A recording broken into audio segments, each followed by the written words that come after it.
मिलेगा, इससे ज्यादा उनको पहले से मिल रहा है। इसके बाद भी अगर यहाँ की जनता को समझाना पड़ रहा है तो ये दिखाता है कि यहाँ जनता इस दशा में क्यों जी रही है।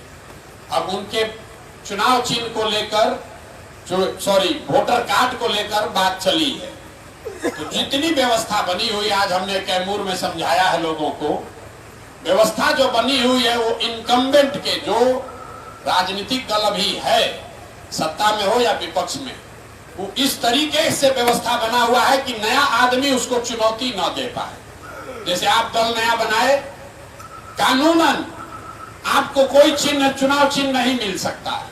चुनाव चिन्ह आपको 28 को मिलेगा, जब सब पार्टी को मिल जाएगा तब आपको मिलेगा। आपके पास कोई उपाय नहीं है, आप बैठे रहिए 28 तक, जब चुनाव चिन्ह मिलेगा तभी ना बताइएगा। उसी तरीके से ही व्यवस्था है कि भाई लोग बता रहे हैं कि नहीं आप करोड़ के हैं, आपका जमीन है, घर है, वोटर राशन कार्ड है, इलेक्ट्रिसिटी बिल है, ये काफी नहीं है, आपका यहाँ पर वोटर आईडी भी होना चाहिए।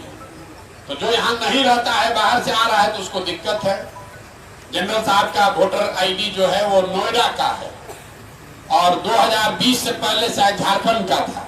जहां आदमी का नौकरी रहता है वही अपना वोटर आईडी बनाता है। हम अभी बंगाल में 2 बरस थे तो बंगाल में हमारा वोटर आईडी था, वहां से दिल्ली गए तो दिल्ली में बनाए, अब बिहार आए हैं तो बिहार में बना रहे हैं। तो इनका वोटर आईडी है नोएडा का। मान लीजिए कि इनकी जब आपकी पत्नी का वोटर शायद बिहार का रहा, जब तक इनकी पत्नी थी तो वोटर आईडी भी बिहार का था, लेकिन इस उम्र में मान लीजिए पत्नी का दुखद देहांत हो गया तो आदमी क्या कहता है, अब हम तो यहाँ से जाके नोएडा रहेंगे, भाई वोट वहीं देना है, चलो वहीं का वोटर आईडी बना लेते हैं। लेकिन अब उस नियम क्या बना दिया कि नहीं भैया आप बाहर के हैं तो आपको वोटर यहाँ के नहीं तो आपको नहीं बनाया जाएगा। फॉर्म 8 एक होता है, आप में से बहुत लोग जानते होंगे, जिसको भरने से आप फिर से अपना यहाँ नामांकन पत्र से पहले वोटर आप बन सकते हैं। फॉर्म 8 जनरल साहब की ओर से भरा गया। भरने के बाद प्रशासन ये कह रहा है कि नहीं, आप 15 तारीख से पहले अगर भरे होते तभी इसका मान्यता है, नहीं तो 15 के बाद भरे तो नहीं होगा। चुनाव आयोग से भी जो राय ली गई है वो भी अपना यही रास्ता बता रहा। तो इस पर कल तक हम लोग जितने यहाँ कानून के विशेषज्ञ लोग हैं उनसे बात की जा रही है और आपके सामने वादा कर रहे हैं इस चुनाव के बाद सुप्रीम कोर्ट तक हम लोग जाएंगे लड़ने के लिए, क्योंकि ये गलत कानून है।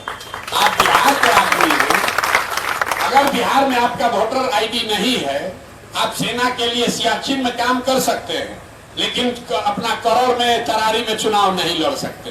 ये कहाँ का कानून है?